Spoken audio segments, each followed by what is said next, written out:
From a life on your own to a family of your own. From small passions to huge successes. From the saddest endings to happier beginnings. From walking her to school to walking her down the aisle. Whatever change, one thing that's constant is home. Celebrating 30 years of life moments. Avita. Hey, this is EJ, and welcome to our latest episode of Finance Fridays, a weekly program where I interview entrepreneurs, personal finance personalities, and purpose-driven individuals from different parts of the world to talk about their mindset and stories so we can prosper with a purpose. And currently, we are streaming live on Facebook, YouTube, and LinkedIn. And also, itong episode na to will be available sa aking Pera and Purpose podcast on Apple, Anchor, and Spotify. So, by the way, shout out muna sa ating 2 million viewers out there. Maraming salamat for investing your evening tonight kasi itong episode na to is the second installment of our Dirhams and Sense na ano ba to, free webinar series. And later on, we will be talking about kung tayo ba ay updated pa rin sa mga information and knowledge natin about personal finance. Okay? Kasi baka mamaya yung ating idea or ang ating information is already outdated and hindi na siya relevant lalo na sa panahon ngayon. Okay, so mamaya papag-usapan natin safe pa ba sa stock market and yung bang mga savings deposits na accounts natin, is it still the same thing na pwede nating magamit or what, or baka there's something better for us na. So, ang kasama natin this evening is walang iba kundi ang founder ng Pesos and Cents, none other than Mr. Aya Laraya. Ayun, bro, magandang gabi and thank you so much Hi, Jay. thank you so much for always being here sa aking program ha. And excited na ako for tonight kasi ako gusto ko ring ma-update. And syempre, kanino pa ba ako magpapa-update ng idea kundi sa'yo lang din sa sobrang experience na personal finance personality na kilala ko. And shout out kay Miss Kathleen Savillano sa YouTube. She's watching there. Thank you so much, Miss Kathleen, for joining us this evening or kung nasa man ka man ngayon, kung morning dyan, good morning sa'yo or good afternoon. So bro, kamusta? Okay naman. Sobrang init pa rin dito sa Pilipinas. And of course, yung balita na as of tomorrow, medyo GCQ na. So, the galaw-galaw na ulit. is ongoing. So, well, sa awa ng Diyos din naman, things can be much worse as you can see from other countries. So, kahit papano, of course, we Filipinos are known for our resiliency. So, kayod pa rin ang lahat ng mga Pilipino. Ayun, totoo yan. And another update siguro, kung may mga Filipinos tayo na magbabakasyon sa Pinas ngayon na galing UAE. So medyo na-move, naka-block ang entrance sa punta ng Pinas right now. Yeah. So dito muna daw tayo. And shoutout dito sa isa nating avid viewer and number 1 fan mo daw to bro sa Pesos and Cents si Mato Villanueva na taga Abu Dhabi. I think he is currently na naka-duty sa kanyang kasi isa siyang emergency nurse. So nasa border daw siya ng Saudi and UAE. Wow, Ingat ka dyan, bro. Ingat.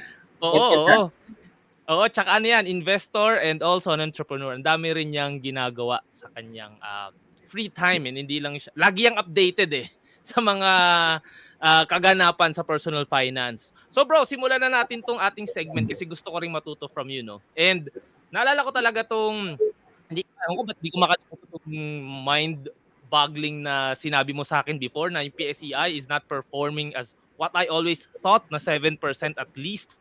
Kasi parang yun din yung lagi ko sinasabi sa mga nakakausap ko. Ilagay mo sa stock market, ilagay mo sa equities kasi eventually after 5 years, 7 years, ano yan, maganda na yung returns yan. Or mainly, after 10 years talaga makikita mo yung rewards ng long-term investment mo. Pero nung sinabi mo sa akin, Hindi mo ba alam, Jay, na for the last 25 years, it's only performing at 3.6%? Diba? So sabi ko, wala, totoo ba yun? Parang hindi yata makapaniwala. So i-update mo nga kami dito, bro, sa PSEI. And ano na ba dapat ang maging strategy namin? Dapat pa rin ba kaming mag-invest sa stock market? Majority of our portfolio ba? Dapat nandun pa rin? Or ano sa tingin mo? So unang-una, yung sinabi ko din sa iyo, ang point ko lang kasi is, decisions have to be driven by data. I mean, maganda yung mga rules of thumb because end of the day, the stock market is still a very good It's still a very good option sa totoo lang. And again, Ah. if you look at history, kailan ba talaga nagsisimula yung mga kumbaga malalaking opportunities? It's times na mababa ang presyo. Times like now. Diba? Yes. O, noong 2008, 2009 financial crisis. O sino ba yung mga talagang malaki kinita? Diba yung mga bumili noong 2008, 2009 when everyone was scared? You're seeing the same, the same, shall we say, situation right now. Now, nung sinabi ko din yun, is kasi kung titignan mo, yung 25-year naman talaga, is talagang ang baba. Diba kasi, ang laki ng binagsak eh. But the 25-year compound annual growth rate of the PSC is less than inflation at this point. So, does that make the entire PSC bad? No.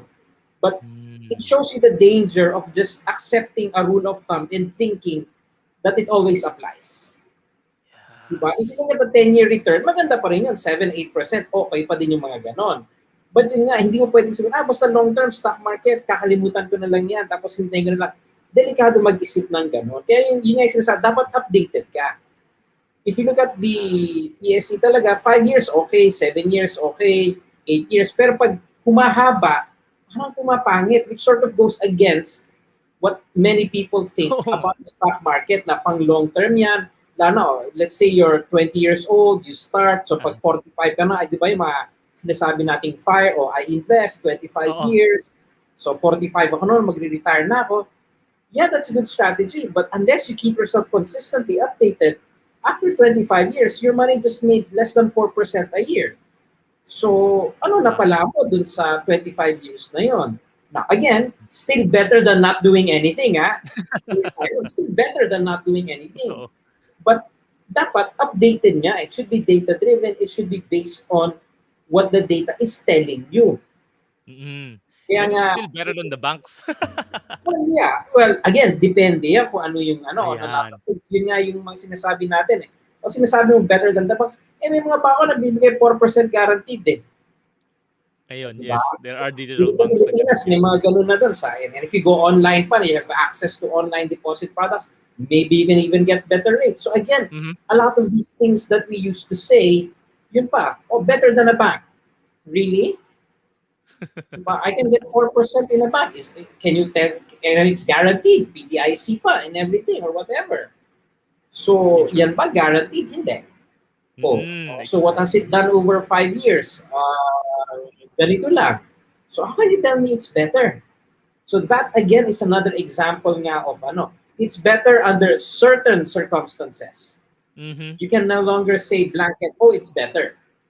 Because nag-evolve na nga din yung banking industry. So it only goes to show na hindi ka lang dapat exposed sa PSE, sa Philippine stock market, 'di ba? Definitely. So does it mean na dapat tayo ngayong mga millennials or phillennials kung sino mga nag-i-invest ngayon sa paper assets, does it mean na dapat mas in-expose na rin natin yung sarili natin sa mga global funds or kasi ngayon mas advanced na technology, 'di ba? Nakakapag-access tayo. Yes, I mean, here in the Philippines you have big companies, big reputable companies with solid track records that already offer access to global investments through what are called feeder funds. O ano yung mga feeder fund na yan? Yun exactly nga yung dahilan kung bakit nag-update tayo para malaman, ano ba yung feeder fund na yan? Diba? Because if you don't know they exist, then baka isipin mo, gusto ko mag-invest sa Apple, sa Amazon, sa mga ganon. Kaso kailangan ko mag-open ng online brokerage account. Ang hirap pagpasok ng dollar sa ganyan kasi Pilipinas, third world country, ayaw nilang tumanggap ng pera, ang daming ganito. Pwede pumunta ka sa bangko, mag-open kayo na feeder fund, you have access to the same things. Yes. But yun nga, it means updating yourself as to what is available. So, yun yung...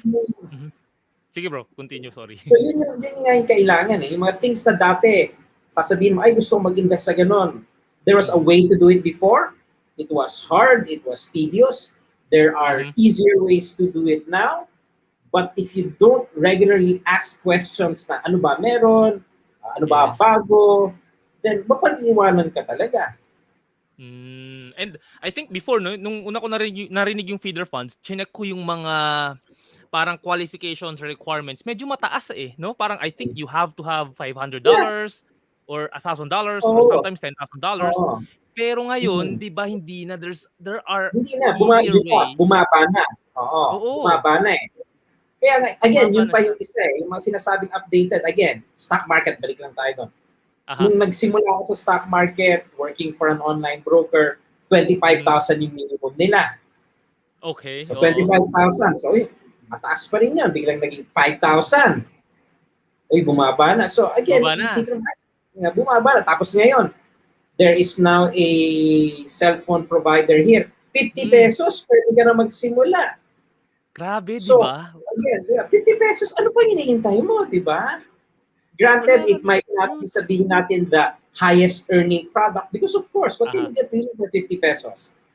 Okay. But if you're And just wanting to get started, get your feet wet with small amounts of money, what's 50 pesos really? grabe no, isang mahal pa nga ata ang Chicken Joy, sorry naman pero paborito ko Chicken Joy by the way. Pero in terms of what's happening right now, yung inflation is already nagpapataas na na ano na yung naapektuhan ng mga presyo ng bilihin. Pero the great the best thing right now is that yung access to Yeah, funds na ganun is becoming much cheaper yeah, and the barriers are going down eh. oo, and Why? hindi Because na of siya. technology. Yun yun. Yes, exactly. So yun So, if hindi tayo updated, if ang akala natin kasi usually mga nakakausap ko pa rin, yung mga hindi masyadong into investments, parang sinasabi pa rin nila, yung stock market is sugal, mahal yung pangmayaman lang. yeah, So isipin mo may mga ganun 40-year-olds, 35-year-olds na akala nila ganun pa rin yung stock market and it's not mm, that ano na, hindi na siya ganun ka-complicated. It's not that hard to get your feet wet nga oo. like what you said para i-try ang not just the Philippine market but also yung global Globally. markets. Yeah. And Grabe, yun yan no? eh. And again, for people, I understand exactly where they're coming from in this. Stock Mhm. market, sugal lang. And yes, the stock market does have that reputation, especially among the older generations. I can understand that. But hindi lang ang stock market ang pwedeng pag-usapan ngayon eh. You don't have to just put your money in the stock market if you think it's risky or if you think na medyo masyado mataas yung, ibang, hindi ka lang kampante. Yun nga, meron ng mga mutual fund, meron ng mga UITF, meron ng mga feeder fund na sinasabi. All of these things are there. Okay. And so much so nga, ang challenge nga ngayon is, and we discussed it last week, is how do you filter all of these things? Kasi nga pag gusto mo nga magsimula, dati ang hirap magsimula kasi wala kang mapagtanungan eh. Mhm. Ngayon, pag magsisimula ka, inuulan ka na ng information. In some cases, mas mahirap pa magsimula. Uy, ito pwede, yun pwede din, ito pwede din. So, ano ang unahin ko? Diba? Tapos you become paralyzed by all of this data because you can go into the stock market, you can go index funds, you can go, of course, cryptocurrencies na usong-uso ngayon. You can go Yes, into bro. CFD. Tapos nauuso din ngayon, syempre, yung mga sinasabing copy trading. You can do all of that as well. So if you're starting out, it can become na intimidating eh. Mhm. Diba? Yun din yung isang nagiging challenge ngayon na talagang dati, hirap magsimula kasi wala kang mapagkunan ng information. Wala eh. Mhm. Ngayon, hirap magsimula kasi inuulan ka, nalulunod ka na sa information mo. Grabe, kaya nga eh. And ang yun yung isa sa mga, yun yung unang update natin no this evening na once again, cost of entry to the stock market is way easier than before. Mas mura na siya and not just the Philippine stock market but also the global markets. Yeah. So, And not umalis na just tayo dun stock sa thinking markets na, nga eh. Not oo, just stock markets. You have a full suite of other financial products. yes, ganun na siya kadali ngayon. And it's Yeah. up to us kung tayo na lang magkukusa na Oo. mag-aral and Oo, 'di ba yun nga. i-try Yun it nga yung out. ano doon. Kaya nga talaga mag-update ka eh. Oo, You have yan. to really pay attention eh. Now, of course, ano yung talagang hot ngayon, especially among younger people, yung crypto. Crypto, Diba? yan ang gusto kong malaman. Syempre, Anong take mo diyan? Anong take mo diyan? Yan ba ang isang major update sa ating currency? Will it ever take over yung fiat currency? And the ang thing with dami any nang currency tumatanggap. naman, the thing about with Ah, any currencies, as long as enough people agree to treat it as currency, then it ah. will work. Like we mentioned again last week, tipping point lang kailangan eh. And in some cases, we're seeing early signs of that. You now have Citibank thinking about it. Of course, Elon Musk has always been a Mm-hmm. very strong proponent. See, Mark Cuban has sort of changed his view. But you also have the old guard, like sila Warren Buffett, Charlie Munger, who Mm-hmm. are very much against it. Yeah, sobra, Now, yes. what will happen in the future? No one knows. But if you just look back at, shall we say, 3, 4, 5 years ago, no one really thought Bitcoin would get this big back then. Everyone really thought, it would malalaos din siya and people would forget about it. But Mm-hmm. Mm-hmm. instead, you see a different type of evolution right now. I'm sure there are some people watching who are familiar with the Dogecoin, yung sinasabi, saka yung Yes. Shiba Inu Shiba. coin. Again, these types of things are happening because today's environment is very, very, shall we say, dynamic. Ang daming naiimbento, daming naiisip. And because there is so much money, I know, of course, sometimes it's funny to hear anyone say that, madaming pera eh. Ang daming negosyo nga ang nagsasara ngayon, ang daming naghirap. Totoo yun. Mm-hmm. But the reaction of many governments, well, especially outside the Philippines, has been to pump their economies with money. Diba? Mm-hmm. Like sa US, yung sinasabi nila yung mga yung mga handouts nila, that's thousands of dollars per American citizen. Mm-hmm. Mm-hmm. Gagastusin nila yun. And some of them nga, nakita natin yung sa Robinhood, GameStop, Yes. kung saan din nila Oo. nilagay yung pera nila. So other countries did the same. They flooded the financial system with money, and ultimately that money has to go somewhere. Diba? Exactly. So that's why nga, times like this, for some, yes, it's disastrous talaga, but for others, kumbaga, it becomes a time of opportunity. Mm-hmm. Mm-hmm. Diba? I So, don't think, Shiba, Doge would have reached these heights in, shall we say, more normal conditions. mm-hmm. But given nga with everything that is happening, people are just trying anything. Eh, wala na akong trabaho, might as well try it, di ba? Okay. Di ba? May So, stimulus check naman ako.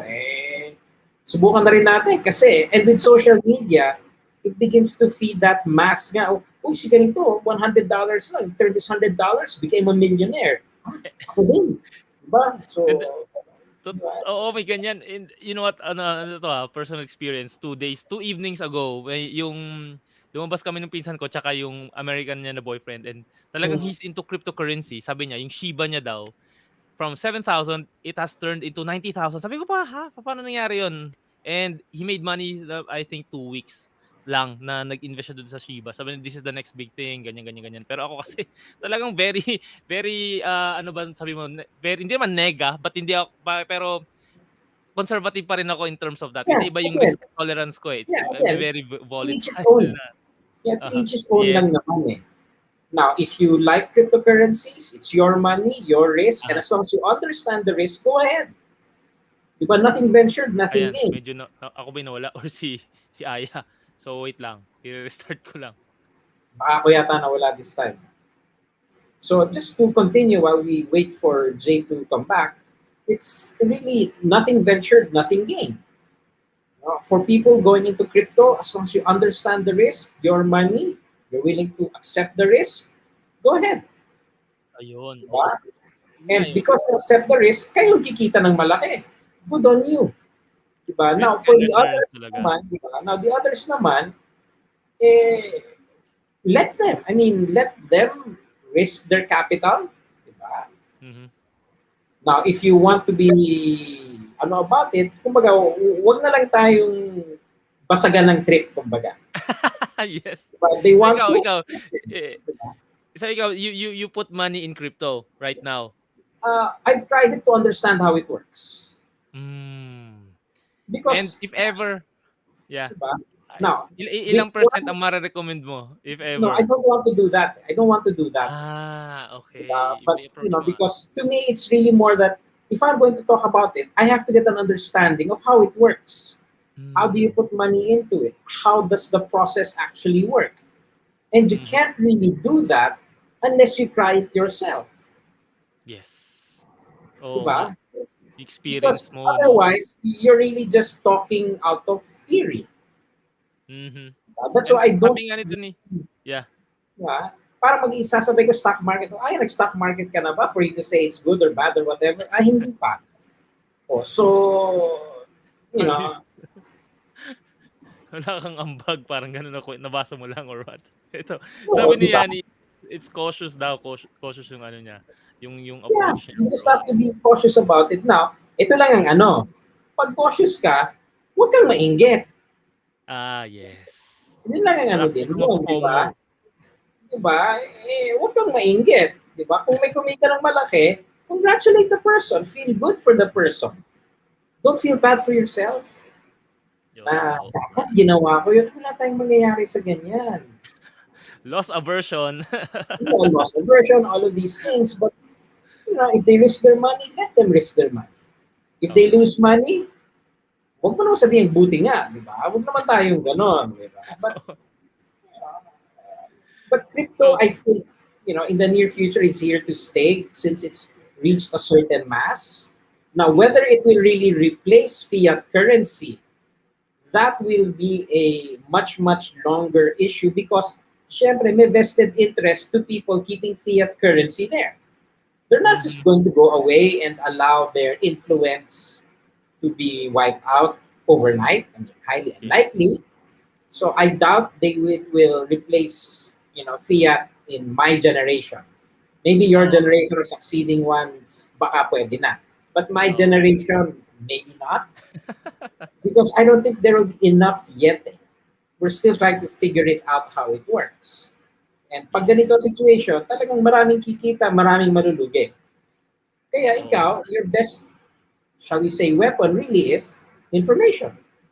Keeping myself updated. No? I Keep mean, yourself updated, di ba? I yun mean, talaga. Oo. And in terms of ito, 'di ba, since na-mention natin ng cryptocurrency and ito yung mga technology na naka-revolve around blockchain eh. And ang yes, daming businesses yes. ngayon na gumagamit ng ganitong technology. And what do you think are the changes or updates sa pagdating sa entrepreneurship or startups? How is it different now than before? Kasi yung iba, ang nasa mindset pa rin is yung typical na brick and mortar na traditional businesses. Pero now, it's totally different. Entrepreneurship these days is totally different 10, 20, and even 50 years before. Well, So ano sa in tingin mo some yung cases, dito? technology has leveled the playing field again. Aha, It's aha, lowered certain barriers. But aha, unfortunately, and this is an issue that my company Ronin is trying to address, aha. startups in the Philippines is still pretty much, shall we say, a wealthy person's game. What do I mean? Oh, If you're a young person, you're a good idea, you have a good idea, you have a good product, shall we say. yeah. Mhm. It's going to be very hard for you to actually become a founder unless you come from a family with money because you will need a salary to support and contribute to your family. Yes. Diba? Like Pambuhay. let's say I come from a middle class or lower middle class family, which is the bulk of Filipinos still. O may maganda akong idea. The typical founder would quit their job and basically, you know, go with their idea. And that's why in other countries, they have support for that. Oh, you have an idea? Sige. We will fund you, we will do this, we will do that. Pero sa Pilipinas, wala pa tayo masyadong ganun eh. So may idea ako. But I cannot stop my job because, paano yung pamilya ko? Paano yung magulang ko? Sino mag-ano, di ba? So, but if you're going to really go into a startup, ikaw, as the founder, you really have to risk more. Kaya ikaw yung pinakamalaki kikitain eh. Totoo. Siyempre, una, part-time ka lang. You will do it on time. But any founder, you know, and any investor pala who will give money to you will say, quit your job because I want you to do this. Dapat ito yung inaatupag mo, hindi mo ito pina-part-time, kaya kita bibigyan ng pera. But at that point, to get even to that point, can you personally afford not to get a salary? Oo nga. Diba? So, yun yung nagiging challenge for startups sa Philippines. Now, other countries, meron silang programs to help people. That's one thing my company is trying to sort of work on right now. How do you actually open up startups to more people? Because I deal with startups consistently. kung makikita mo yung backgrounds ng many founders, especially the ones who succeed, they're the ones who come from wealthy families. Why? Well, they can afford not to have a job. So they can focus on their startup, diba? Dedicate time and effort onto it. Diba? Whereas, shall we say, someone from the middle class or lower middle class does not have that ability. So even if his idea is equally as good, hindi niya ma-advance yung idea niya.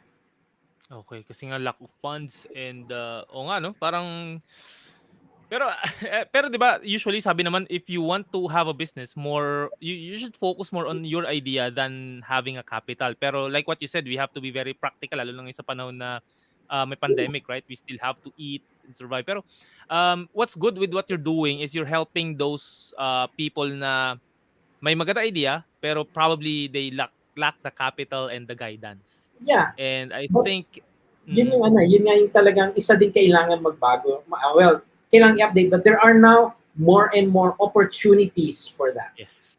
So if you are a young Filipino, or maybe not even young, any Filipino, and you think you have a good idea, there are now a growing number of companies like mine who sort of work with these guys to get them, funded or whatnot. Yes. Okay. So don't let your ito lang I think yung kailangan nating itandaan no. Don't let yung lack of funds, lack of income, lack of capital hinder you from starting your business. Kasi nga there Yeah. are people who are willing who have the money and who has the capability to fund ideas that are really revolutionary na Yeah, kayang yun. baguhin yung But like you landscape. said, kailangan i-update mo yung because the programs change. Yes. Dati, ang uso talaga, ang hinahanapan was fintech. Well, fintech still hot. Fintech yung talagang hot dati na sector. Today, it's of course, it's health. It's health data, it's health technology, with everything that's happening. Okay. And, in the future, near future, I see tourism recovering because pag na-vaccinate na marami, Diyos ko, para tayong napakawalan yan, lalabas tayo lahat. Oo nga, no? Totoo. And Diba? ang ganda rin sinabi mo kasi that can be the trend. Kasi parang ako ngayon nasa real estate na industry ako and tourism pa rin is na-realize ko yung tourism ng Philippines is still not as good as our neighbor countries. And there's a lot of opportunities kasi nga right now, isa pa yon, 'di ba? Like ini-improve yung infrastructure sa Philippines so that traffic will be easier and more tourists or other nationalities can visit our country para mag-visit and tingnan yung mga sites. And buti na mention mo yun kasi parang ang huli kong alam na talagang na business right now revolves around fintech and also yung healthcare nga pero tourism was not mentioned there or probably it's not yet there but it will eventually go there. Yeah, so that's really why again, the need to be updated is very, very critical because things can change very fast. That's so true. Opportunities can rise and appear and disappear very fast. So you have to be there, like we also discussed last week. No, it's not just a matter of having. You have to be willing to go out, stick your neck out, pound the pavement, figuratively speaking, and just try to see what's out there because the environment is changing very fast. So crypto's one. Bank products. The Philippines recently just launched parang a fully online bank called Tonic. Yes, and they got funded, right? I think they recently got funded. Millions of dollars in funding. Yeah. So isipin mo yun, magkakaroon talaga ng bangko na walang brick and mortar. At least in theory, yun ang model talagang. Kasi iniisip pa rin natin ng marami, syempre, bangko, ay pupunta ako sa branch. Tapos mag-fill up ako ng form doon, pipila ako, all of that. But right now, everyone is trying to come up with their own online payment system, their own online platform. Ang dami na eh. And it's a struggle, especially for people my age. So sometimes keep track of all of it. Like, may GCash ka na, may Paymaya ka na, may kung ano-ano pagbago kung, all of these, so many things na, ano ba gagamitin ko pang bayad? Diba? Ito ba? So, it can be very intimidating, but that's the world already. We have to upgrade ourselves because otherwise, what's your choice? If we don't learn to navigate this online environment, so lalabas ka para magbayad. Lalabas ka para mag-order. I mean, yeah, you can, especially pag vaccinated ka and what, but for a lot of people, that's no longer realistic. Eh. Yes.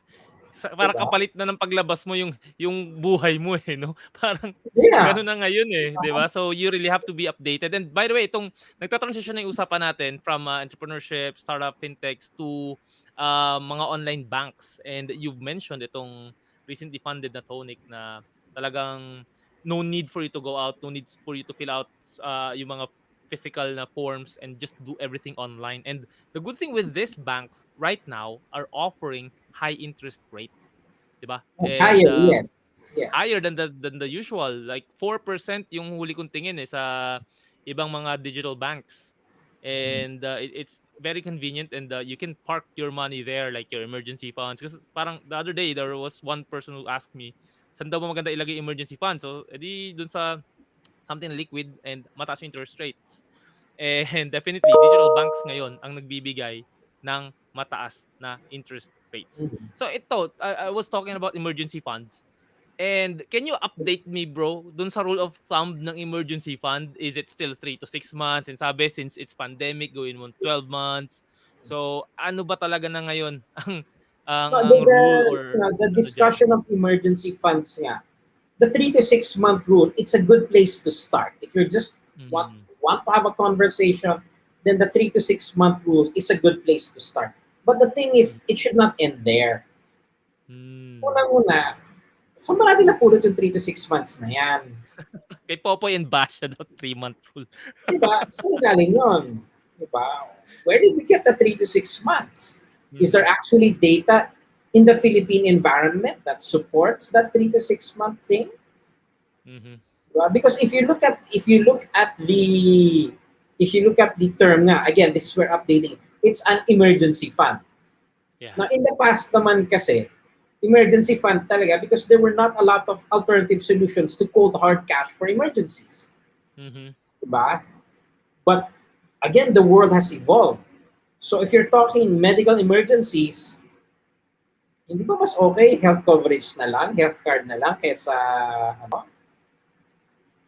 Diba? It Parang serves the same oo, purpose, and for a smaller amount of money, mas you malaking in essence cover. have access to a larger amount. Diba? Hmm. So again, people will say, sayang, tapon pera. But that's why, again, you have to evolve the discussion. Now, so that's one. Two is, okay, job loss. Now here, Yes. we can have some data here. But job loss, again, 3 to 6 months, did that come from an environment wherein they have unemployment benefits? Mhm. Diba? Oo nga. Because if they had unemployment benefits, then that changes the entire conversation. Now, the Philippines, we don't have unemployment benefits. When you lose your job, that's it. Wala ka By na. yung last Yeah. pay mo, wala na. Diba? That's Oh, it. parang back pay na lang, yes. So Hmm. what did we actually learn? We actually look at the Department of Labor Employment data of a couple of years ago, yung latest available. If I remember correctly, the typical Filipino, when they lose their job, Mhm. they will get a new one depending on the industry. Well, in general na lang. Again, this is why. Okay. Just bare ano lang is 4 to 6 weeks, not Hmm. months. So if your purpose for putting up the emergency fund is primarily if you lose your job, Mhm. do you really need 6 months if the data is telling us you can find a new job in 6 weeks? Pero baka naman may certain industry or certain job na That's ganun it. yung Yeah, that's exactly it. Diba? ah, Because you also have to ask yourself, it oo will nga, be oo. very hard for a lot of people. And this is again why you have to understand the context of the conversation. It is very hard for a lot of Filipinos to even put up 1 month. Oo nga. And you're Kasi telling them to put up 6 months in 6 something they months. will not touch. That's a Hmm. pretty big thing to ask for many families. Mhm. Diba? Again, we discussed it last week. Ang iba nga, sakto lang eh. Palagi na lang Yeah. gusto, sakto lang. So if your mentality is always sakto lang, how can we even discuss 3 months, 6 months? Ang mentality mo nga sakto lang. 3 months, 6 months means may surplus ka. Diba? So that's really the challenge when it comes to these things, that we have these very nice rules of thumb that do work in general. They're rooted in good, shall we say, principles. But if you're going to really apply it across the board and just sort of do it simply because it says it, then it's not as effective at the end of the day. And that's where sort of a lot of people get stuck and they get discouraged with this entire financial journey thing. Kasi parang, nagtatabi naman ako, bakit hindi ako maasenso? Diba? I do the right thing, nagtatabi, whether 70-20-10, 90-10, or whatever yung tipong savings amount that a person does, hindi pa rin nakukuha talaga because we are using things that may no longer be relevant to what we want to accomplish. So, So, mhm. Maganda so yung yun. so ngayon, yung rule of thumb na yun can still be applied, pero again, you have to really think through yung personal numbers mo and personal na Yes. circumstances mo. Kasi Yes. iba-iba pa rin tayo, right? Okay, ganun Oo. pa rin. Kaya nga Oo. personal finance is still personal. Yun yung parang Oo. update na kailangan pa rin Oo, alamin because, natin. and again, that's why again, you have to be updated because your personal conditions change. Yes, ayun, exactly. Oo, hindi ka naman forever na pwedeng hindi ka forever single or may Yeah. mangyari. May yung ako thinking ko before, ang shoes ko, ang Jordans ko are investments. Now after 5 years then I realized na shucks nagpupulbo pala to, hindi ko to masyadong naaral.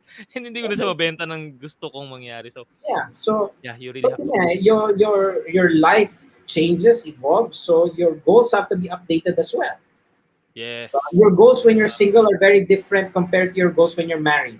When you're married, your goals are different compared to when you have your first child.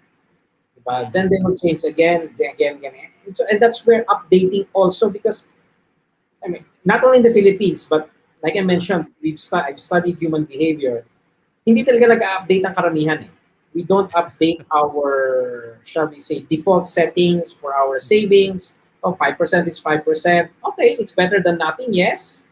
But maybe you need more, or maybe you can do it less since your life has changed. Yes. Insurance coverage. Diba? Oh, Ayan. binigyan ako nung 21 ako, 22, binigyan ako ng magulang ko. O sige, meron ka. Mhm, mhm. But ngayon may asawa ka na, tingin mo ba hindi dapat ina-update mo yon? Tama. Di ba dapat, baka hindi na, yung pag-update lang ng beneficiary, baka beneficiary mo, nanay mo pa rin eh. Diba? Kung nanay mo galit sa asawa mo, baka hindi ibigay yan eh. Totoo. Diba? Yun din yung part ng updating eh. You have to do all of these things. And I work with, a lot of insurance people, and we see that on a regular basis. You have all of these forms na pag nag-claim na, mali-mali. Diba? May hindi na pirmahan, may hindi nakuha. Tapos dahil doon, hindi makuha yung tamang benepisyo, magagalit. Well, Mhm. there is fault on both sides because you're also supposed to do your part of it. Mhm. Those companies will never just give you a blank check like that. There is a process to it. And that Mhm. process changes over time. The forms change, the requirements change. The Mhm. office where you go can change. Well, at least ngayon may online na rin, pwede. Oo nga. So again, kung dati isipin mo, ay, pupunta pa ako sa Makati, pupunta pa ako Ortigas, pupunta pa ako saan. Baka ngayon, online na, gawin Mhm. mo na online. And Yeah. most basic sa akin, baka yung ahente mo wala na. Baka nauna No? pa sa'yo. Baka nauna pa sa'yo, di ba? So, again yun, upgrade mo din yun, update mo din yun. Di ba? True. I mean, a lot of people make the error na, ay, hindi na tumatawag yung ahente, okay na ako, hindi na ako kinukulit. I can Mhm. Mhm. understand that. Pero pag nagbayad ka na, ikaw na dapat tumatawag dun. Mhm. Di And ano mo ba? na yun 'no, parang you also have to do your part din Yeah. to update everything sa ano mo. And kanina eto napag-uusapan natin ng insurance and parang, kumuha ko nun una kong insurance was like 5 years ago and kinuha ko nun was like, a whole of life plan, meaning may insurance tsaka investment siya. Pero do you think parang ngayon mas nagiging usapan pa rin sa insurance industry ang BTID versus yung mga investments na may insurance na may investments. So parang yung iba napapansin nila na bumababa yung value ng funds nila, and yung iba parang sabi nila kapit ka lang kasi yung purpose pa rin doon ka, yun yung reason mo kung ba't ka kumuha ng ano, and yung funds talaga is fluctuating kasi nakadepende yan sa market. Pero sa panahon ba ngayon or probably in the future, kasi ako nag-shift ako to BTID strategy.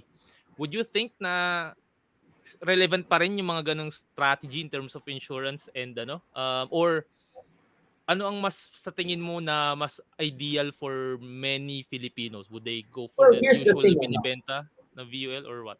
yeah, VUL, for one thing, all of these products, they all have their space naman, because even if you go to the Mm. States, even with all of the access to everything, I mean, the most sophisticated, and sabihin na natin, again, people will argue, but let's just say one of the most regulated financial markets in the world, Mhm.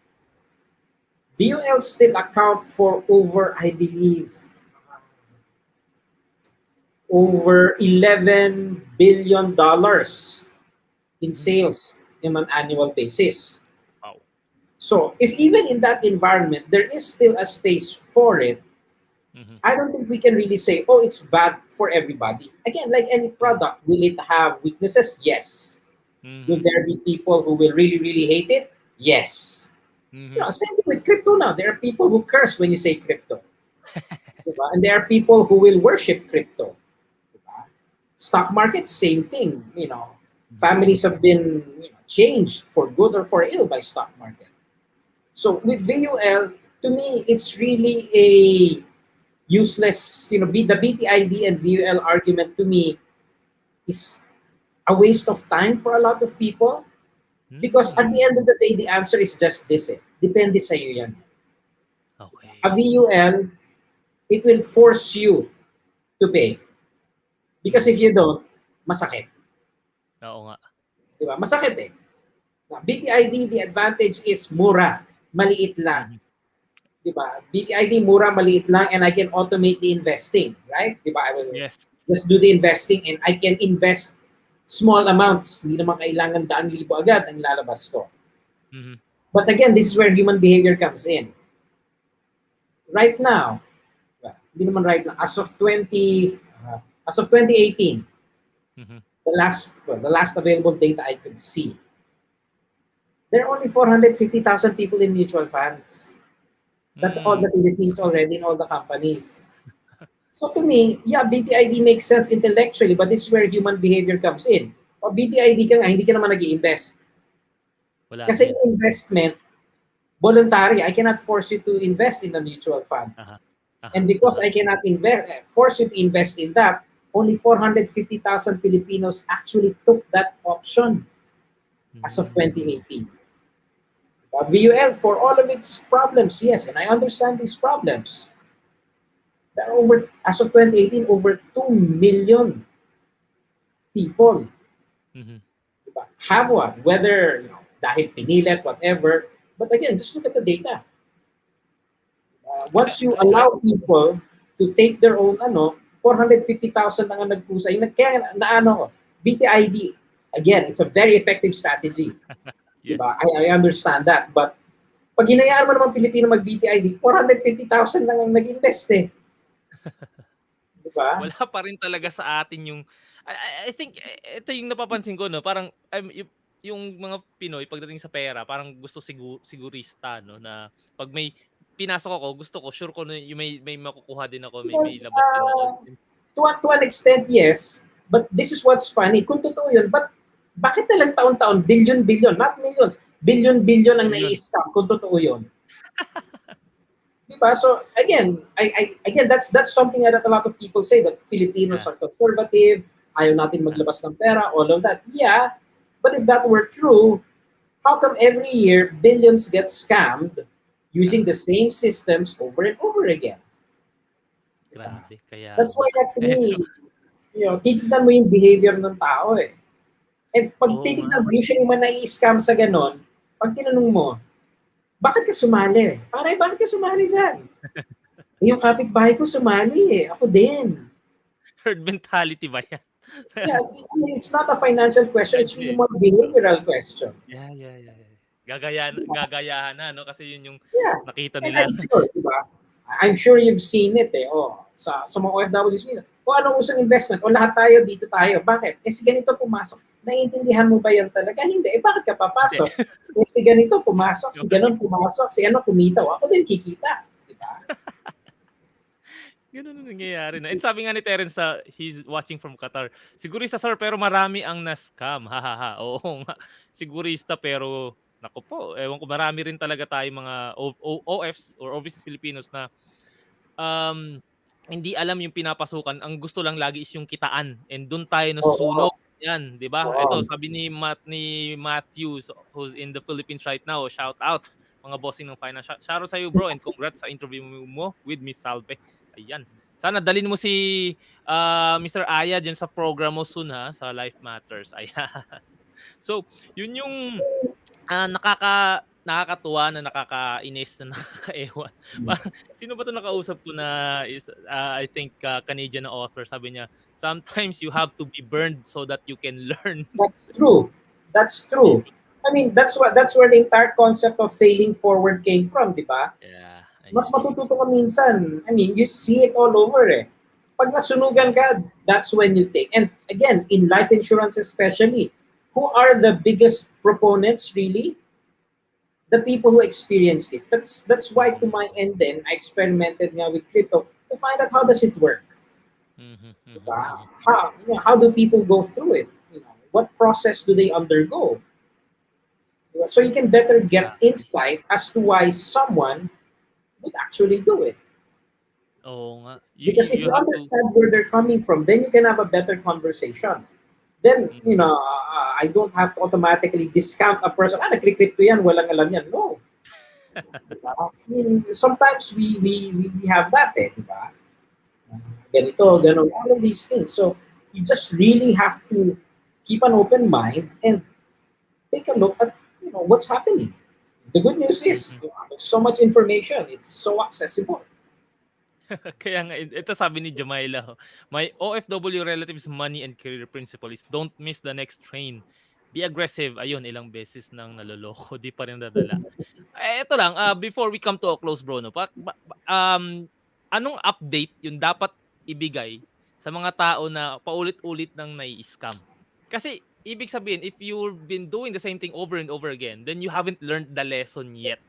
So, kailangan mong i-update yung mindset mo eh, para maiwasan na yung paulit-ulit na downfall ng finances mo because and that's really the core of that's really the core of what Pesos and Cents and now Ronin does. It's really all about education. That's really the only weapon you have, especially in the Philippines. Diba? Because aminin natin, our regulatory bodies are sometimes crippled by lack of resources. I mean, we're a poor country still at the end of the day.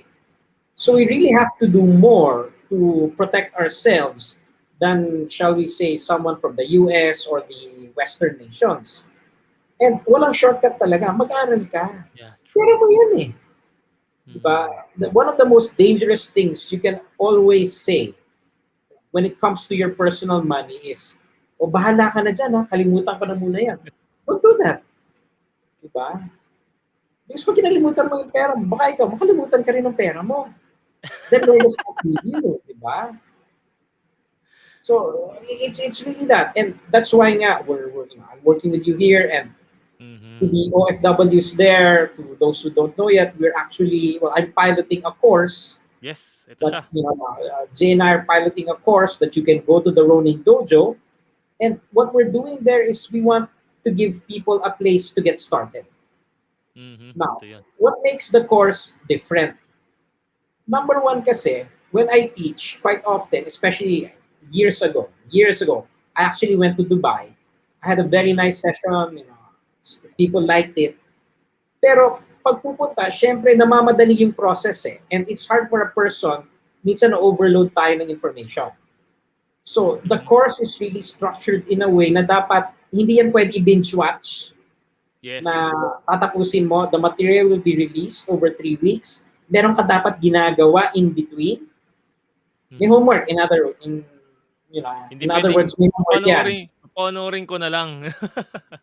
Hindi pwede, panoorin ko na lang yan. No. You really have to dedicate time to it. Diba? Because it's your money. If you're not going to take it seriously, then who else will? Kaya nga Yun yung, And yun yung nakikita ko eh. I mean, you work so hard to make the money, that's why you've ended up in a faraway place, away from your families. Then everything that has to do with it, diba, has to be done seriously. So that's why the program, after it will last for about 4 or 5 weeks. You'll have access for another month, so you can try it again. But don't treat learning again like a movie that after you watched it once or listened to it once, tapos na. You won't learn effectively that way. It has to be repeated over and over and over again. Yes.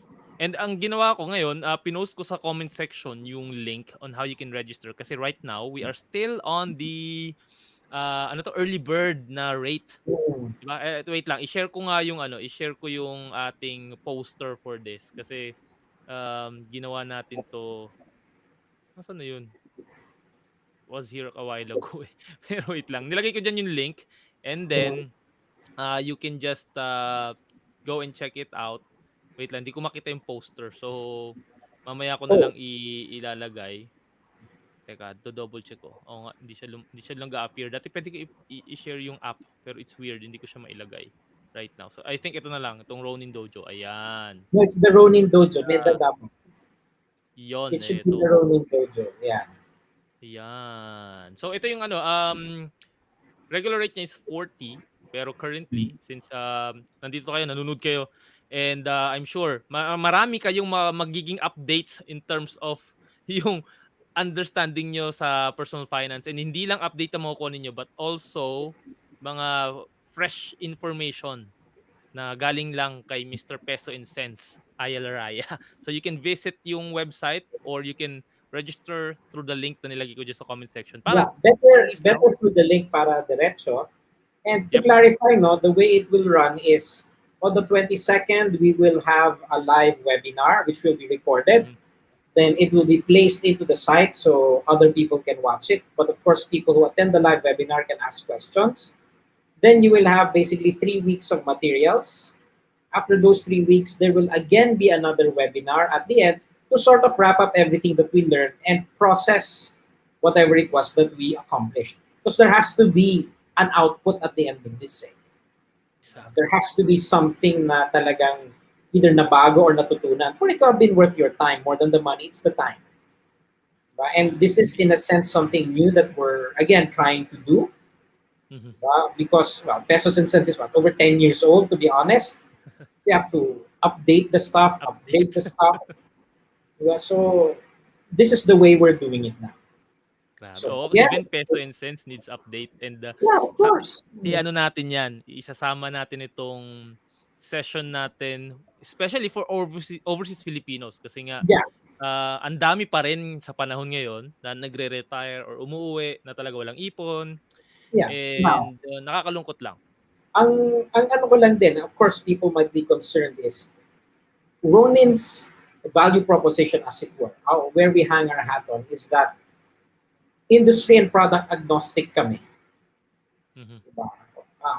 I enjoy, like I mentioned before, I'm pretty much the only person who's actually worked in all the financial industries and taught in international and local universities as well.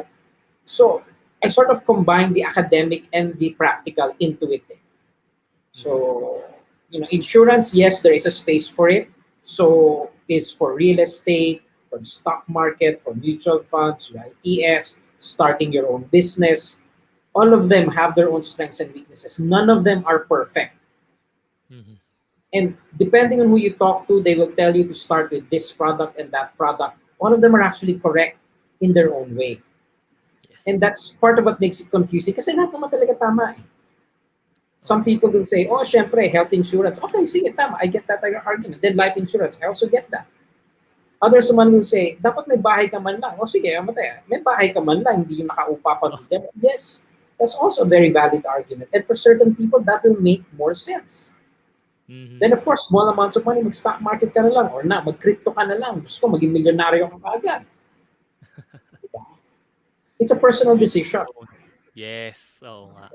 And ito, magandang comment dito ni Miss Eileen. Sabi, this is contributory to Pinoy's mindset. Social media bagets be like, ako 23 years old, may condo at kotse, ikaw. And then I hate that trend. So parang yun yung nangyayari. Kasi again, ang personal finance talaga. Not just personal finance, but I think like what we said last time, ano ba yung definition mo ng being asinsadong Pinoy? Kasi 'di ba last time we talked about gusto ba nating umasenso? And yeah, we know definitely we every one of us wants to be ahead in life. Pero iba-iba kasi tayo ng definition ng pag-asenso eh. And Tama we have to yan. embrace who we are and whatever it is that we want to achieve in life. So hindi natin Yes. dapat i-compare, and that's the reason. And part of that, achieving those goals that we have, is definitely managing our finances better. And there are a lot of ways now para maging updated and maging ahead in life versus those who just don't plan ahead. So ito nga, we really hope that you guys sign up sa aming Yeah. webinars in the Yes. next coming weeks starting May Yes. 22. So nandiyan Next sa week comment na yun. section yung link. Yeah, next week na. weekend. Oh, And bilis, di ba?